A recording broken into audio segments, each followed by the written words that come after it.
kuabudu, umenipa kutumika chini ya pendo la. In the name of the Lord and Savior Jesus Christ, we bless the name of the Lord for allowing us to meet again at such a forum. I welcome you to our midweek service, and I believe you're ready to be blessed. The Lord has given us the grace to share on a serious topic I'm calling Pillars of Destiny. That, as we have said, before you can raise up any great destiny, that destiny is dependent, or it lies on pillars. And that's why God led me to share with you. So far we have dealt with two pillars. We are on a third pillar. But before I bring to you the word which God has for us today, allow me to pray in the name of the Lord. Let us pray. Everlasting Father, in the name that is above every other name, I worship you, I honor you, I glorify your holy name. Receive all the praise, receive all the glory. Thank you for giving us the grace, the favor to minister to us, Lord. I pray for my viewer, I pray for my listener, I pray for grace of understanding, reception, and revelation. Upon me, Lord, release the spirit of utterance. Holy Spirit, we welcome you to take the center stage. We love you as we surrender to you. In Jesus' mighty name we do pray. Amen. As I continue, I want to encourage you that as the message will be continuing, the numbers will be passing. Please be ready to give an offering, to give a sacrifice. And if you are a member of CCI, CTech Center, please, you can submit your tithe and the Lord will bless you. It is such a time like this that God requires us to be givers. It is the Lord intends us to give so that we can receive from Him. So don't be deceived by the enemy. Don't turn a deaf ear or a deaf eye.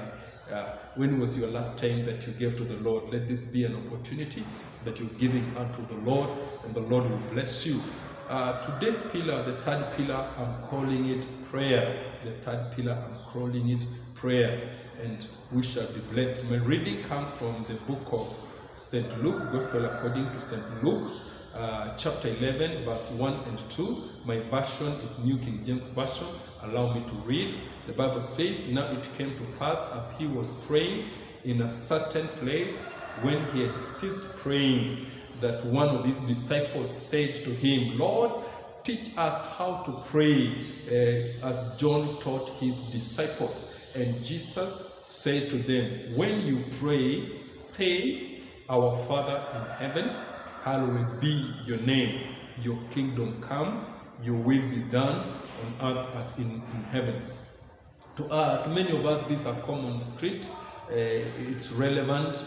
Since we were in Sunday school, we already knew what we saw called the Lord's Prayer. But today I want to use this scripture to teach us something that if it was important Jesus to teach his disciples, it is important for us to learn. And today I want to use a subtopic I'm calling Lord, teach us to pray. Prayer as a pertinent pillar in our growth towards great destiny which God has for us. I believe as we continue listening to this, our destinies are finding a good focus. And remember this, that our destiny is not something, it's not a place, but it's everything God has created you. Destiny is connected in your health. Your destiny is connected in your family. Destiny is connected in your relationship. Your destiny is connected in your ministry. Your destiny is connected with everything you do, even business, your career, the people you stay with, where you stay, what you know and what you don't know. Everything encompasses your destiny. So your destiny has everything to do that God has created to us. Now, let me say this. Prayer has become to many a medium of asking things from God. It has become a medium. And so when people hear of prayer, they are thinking of asking things from God. They're thinking of requesting things from God, is bringing at least before God. And when you hear people depending on their need and their desperation on that thing, it determines whether they will pray ordinary prayer or they'll go for fasting. You find somebody going for 3 days fasting, just asking things. You find somebody going 40 days prayer and asking for things. Prayer should be more than that, according to the way Jesus taught. So prayer should not just be a medium of asking. I want you to know this, that our Heavenly Father knows everything that we need. Everything. what you need is. So when you are coming to ask him, it is not changing. He's even surprised. He's even surprised that you keep on asking over the same thing, He knows everything. So prayer should be more than. So your prayer should not just be engaged only when we need to communicate our needs to God. Our prayer should not just remain that we only pray when we want to communicate our needs. That's why you go before God and pray, Lord, have mercy on me. Look at my needs. Are you not seeing my situation? Are you not seeing my circumstance? Prayer ought to be more than that. And what I say, prayer is just seeking divine intervention in over any given situation in our life on the basis of the word of God. Prayer ought to be seeking the trajectory, the purpose of prayer is to seek divine intervention over every situation that is affecting us in our lives on the basis of the word of God. And that's why look at Apostle Paul. When he prayed, the Bible says he prayed 3 times. He was seeking for divine intervention. And what the Lord said, I am not here to remove this thorn in flesh. It is here to remain so. How will I intervene? My grace will be sufficient. Look at Jesus on the mountain of Gethsemane when he prayed, Father, if it were possible, may this thing. So he was in communication in heaven. So if the will of the Father, the basis of the word of God was not for the cup to be taken away, but he was given the grace to go through. So every time when we are seeking the way of the Lord, because there are things we don't feel like we need them, they should be there in our lives, or there are things we think we need them right now, right away. God, if you don't come, don't send an angel. If you delay, I'm not. Perhaps God wants that thing to be there. But what you need, a prayer, should be a medium through which you are seeking divine intervention on the basis of the word of God, what we are calling the will of God. So, in other words, prayer becomes a medium for spiritual empowerment. When we are praying, in other words, we are becoming spiritually empowered, because God does not change. God does not change his will. It is us, as we pray, we change, we conform to the will of God. When you become empowered spiritually, listen to me, when you become empowered spiritually through prayer, then you take command over situations and things in your life. When you become spiritually empowered, that is the moment when you will take control or command over things and issues in your life. So prayer should take us in that direction, whereby we are growing spiritually, we are being built. So when Jesus was rising up to the mountain, when he was isolating himself to the mountain, he was not asking God to do things to him. He was empowering himself. That's why he would always take command. Why was he called the master? He was the master because he was in control over situation. He had answers over every question he was given. Nothing ever controlled Jesus. Why? Because he was spiritually empowered. And the same Jesus who gave us a promise that we can do better things. It means if we continually pray in that direction, then we will have command over issues. Praise the name of the living God. So when we are looking at the picture of the children of Israel, we look at it that God knew the Israelites. He saw everything they were going through for around 400 years. They were going through things, and he could see the tears, he could see the cries. But look at this. It was until the children of Israel took another position and started praying to God, asking for divine intervention in the situation at hand. Praise the name of the living God. When they rose up, when they got tired and they were seeking divine intervention, that is when God intervened. Look at what he's telling Moses in the gospel, in Exodus chapter 3 verse 7. He said, I have heard the cry of my people. In other words, he has heard the prayer. He has heard the prayer of his people. So he's bringing in divine intervention of that situation. Praise the name of the living God. So don't just ask God, are you not seeing what I'm going through? No. Let your prayer be made. I always have this statement when I'm talking about prayer. I like saying it, that however much God is a great God, he cannot answer unprayed prayers. He cannot answer and prepare. So when we are praying, let us seek divine intervention. So when God heard the call of prayer from the children of Israel, He came down to save them. So listen to me. God does not respond to your affliction. God does not respond to your tears. God does not respond to circumstances. God only responds to your prayers. So you must pray. People ought to pray always. My brother and my sister, it is enough you have cried. It is enough you have told people how desperate you are. It is enough you have complained to your neighbors. It is enough you have told us how much you are in a trouble. The question is, have you given it to God? Have you called for divine intervention in your situation?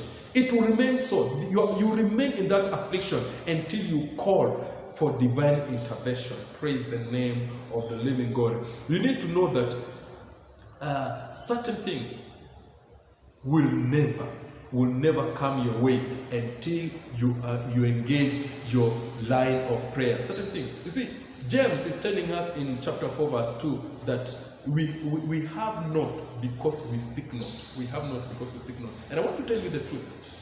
There are certain things you will never have in life. Not that God doesn't want you to have them, but because you have not engaged yourself in your prayer life. The Bible tells me in the book of Matthew chapter 7 verse 8 that whatever we ask we receive, whatever we seek we find, whatever we knock the door opens. So in other words, there are things you never receive in life, not because they are not there, but because you never asked for them. There are things you will never find in life, not because they are hidden from you, no, because you are not seeking. There are doors which will never open for you, my brother and my sister.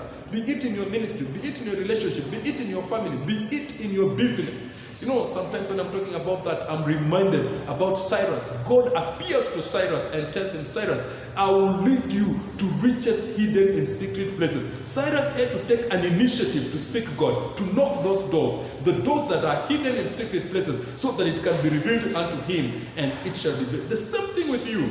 There are doors which will never open for you until you align yourself to the line of prayer. You're knocking heavens through prayer, and your life will never be the same again. But the question we need to ask ourselves, how do we pray? Do we just pray for the sake of praying? Because you can tell me, I've been praying. I pray every morning, I pray every evening. I fast for 3 days, I fast for 7 days, I fast 14 days, I fast 21 days. But situations are not changing. Hallelujah. Listen to me. Your prayers will remain just that way, prayer, which does not change until those prayers are effectual. Our brother James says that only effectual prayer, or rather effective prayer, James chapter 5 verse 16, it's only effectual prayer of believers that will cause things to happen. Only effectual prayers. It's not just prayers. It's not just seeking God. It's not just calling on God. It is effectual prayers. It is effectual prayers. So, because it is effectual prayers, then you need to know how to pray correctly. Praise the name of the living God. I think that is what was happening in the lives of the disciples. They realized that when Jesus prayed, things were happening, but they could engage themselves in prayer and nothing was happening. And that's why they approached him. When after he had prayed, after he had ceased praying, it's like he was praying with a lot of liquidity, with a lot of law. As he was praying, he was enjoying. He was not looking like with the dread. There are some people, you go to pray, you feel like it is a bondage, it is a captivity. And there are some people who go to prayer, they are enjoying prayer. They looked at the lifestyle of prayer of Jesus and say, Lord God, teach us how to pray. The same prayer, the same cry should liberate, should reverberate through us. So we need to know how to pray correctly in order for our prayers to be effective. Praise the Lord, the name of the living God. Listen to me, you have to press the right buttons for your prayers to be answered. It's not just every button. Heavens is like there are buttons of prayer. So until you press the right button of prayer, you will remain in the same place. So learn how to press the right buttons of prayer and you will receive the answers to your prayer. Because it's not every call that heaven answers to. It's not every cry that we receive the answer from heaven.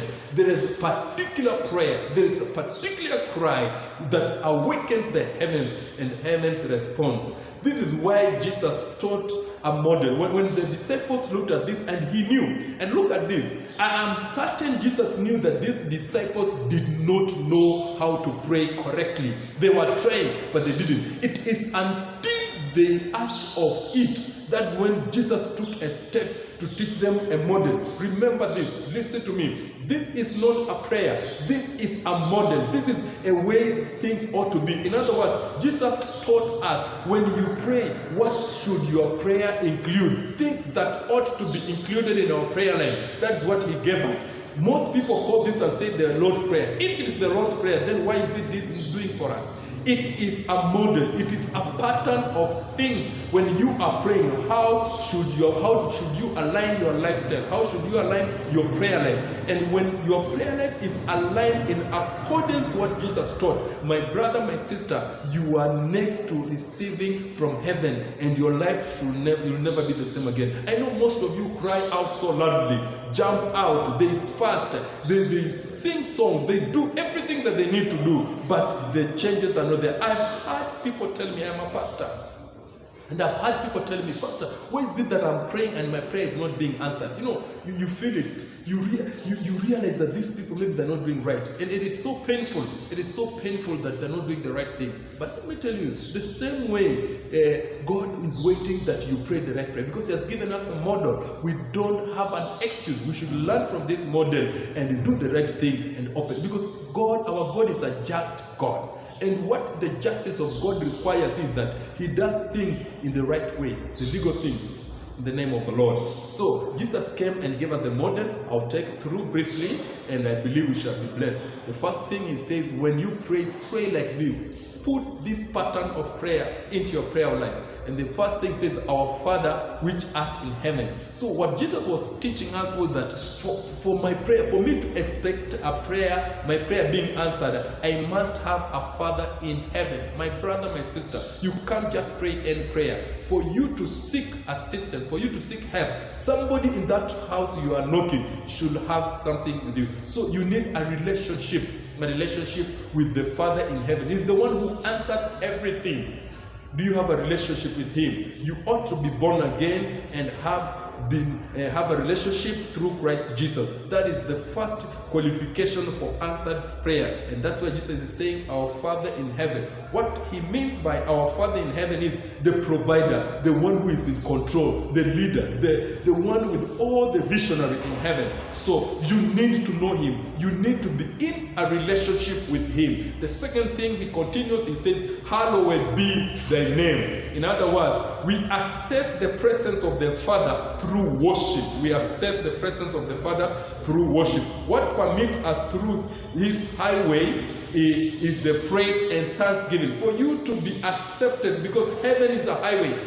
Before we get to the courts of God, before we enter into his gates, we are supposed to be filled with praise and thanksgiving, with worship. We should be filled with thanksgiving. There's some people who approach God with the complaining, with murmuring. You know, you're saying, I've been praying for long and I'm not being answered. He comes before God and says, Lord, look at how I'm suffering. I slept hungry yesterday. It's like, God knows everything what you're going through, but don't enter his courts with the complaining, with his murmuring. Look at your language. Look at the attitude of your heart. Look at the demeanor of your mindset. Enter his courts with thanksgiving. Let praise be the one that puts down his presence and he welcomes you. Hallowed be thy name. The third thing he tells us, thy will be done. Listen to me. God only works in the confines of his will. He's only limited to work his will. The Bible tells me his purpose is forever settled in heaven. He does not change. And that's why I'm saying this. The prayers do not change the will of God. Prayer changes us to conform to his will. So if your prayer does not conform you to the will of God, then it is outside anything that God can answer. So and that's why Jesus is saying, thy will be done. In other words, prayer should be the one that provokes his will on the basis of his word. When you are praying, make sure you are provoking the will of God. You are provoking what he has promised. You are provoking everything that is aligned to his will, to his word, what he has said in his word, what his purpose is. So you should not work contrary to his will. It will not. However much you beg, however big sacrifice. I've seen people giving great sacrifice, attempting to change the mind of God. It will not be the perfect will of God. It is a dangerous thing to move in the permissible will of God. So remember this, God is limited to answering his perfect will. He's the confidence his will, and his will is forever settled in heaven. Next thing the Lord Jesus tells us is that thy kingdom come. Thy kingdom come. Listen to me. Kingdom-oriented praying, kingdom-oriented lifestyle gives you a special attention with God. When your lifestyle, when your attitude, when your mindset is kingdom-oriented, let me tell you, you receive special attention before God. Look at how God identifies David. I know you already know the many mistakes David did. He was just human like us. He was a common person like us. He even did great mistakes like none of you have made. He was a murderer. He was an adulterer. He did all crazy things. But look at this. God looks at him and identifies him a man after my own heart. In other words, he is kingdom-minded. He's kingdom-minded. Whatever David did, he was doing it for the kingdom of God. He prioritized everything in the kingdom of God. Let me tell you, how do you handle the things which God has placed before you to represent his kingdom? I know most of you say that I have a relationship with God. That's okay. But how do you handle the things that identify with God? I don't tell people this way. Don't deceive yourself. Don't deceive. Don't create a scenario whereby you say that you are a special person before God. But that which God has raised, maybe he has raised altars, he has raised people that are connected to him, that identify with him. You don't take care of them and you think your prayers will be answered. I came to challenge you. Focus on improving, on embracing the things that are connected to the kingdom. And that's why Jesus is telling us in the book of, when he was ministering on the Sermon on the Mount, in the book of Matthew chapter 6 verse 3, saying, don't worry what you will eat, what you will drink. Don't be like pagans.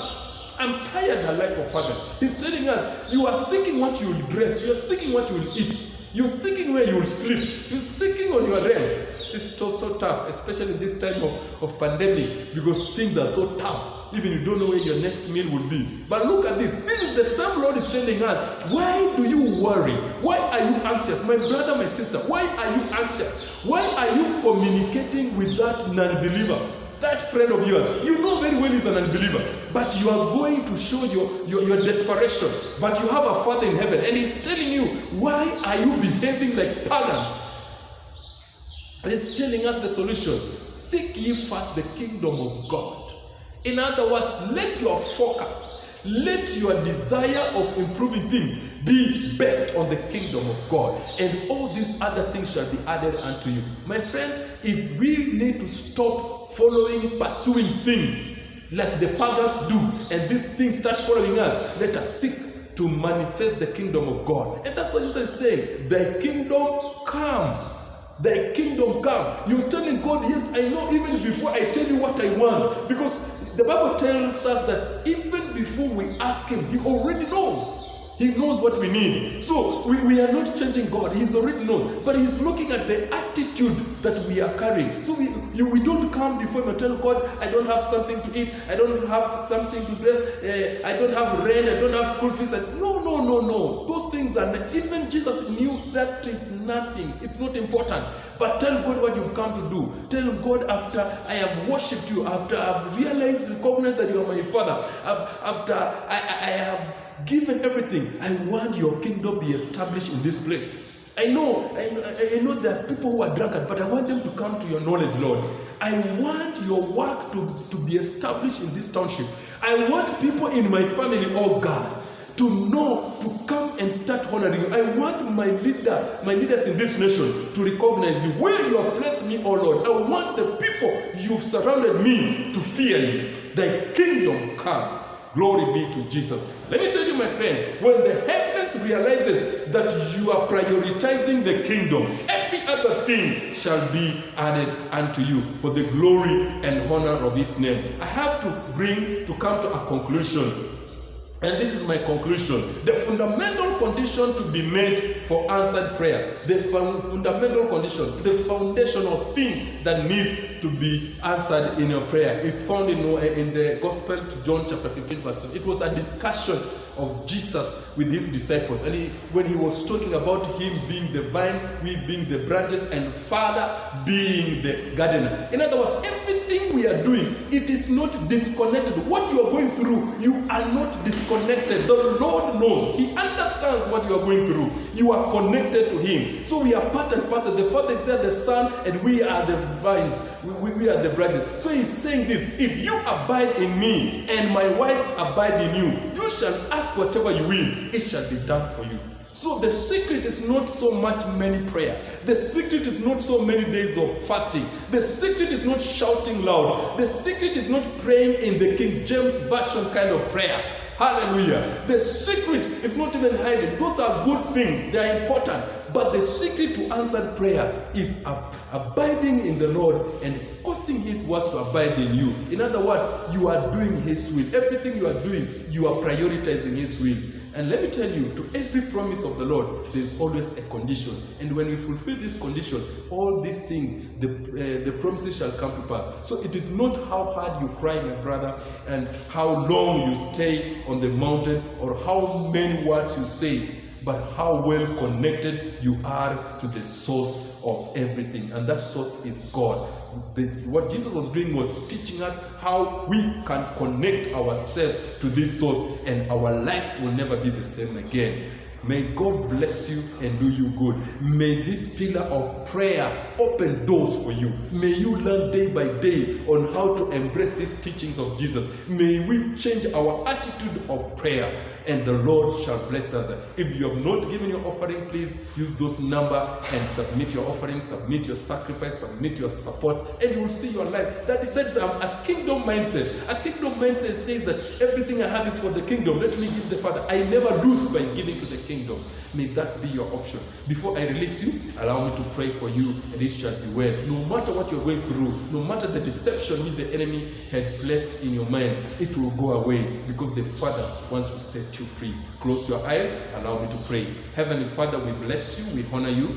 We glorify your holy name. You are worthy of praise. You are worthy of thanksgiving. We give you honor. Thank you for allowing us to share your word. Our lives will never be the same again. We receive every challenge. We receive every admonition. And we receive every teaching with thanksgiving. Receive all the praise and glory. In Jesus' name we do pray and believe.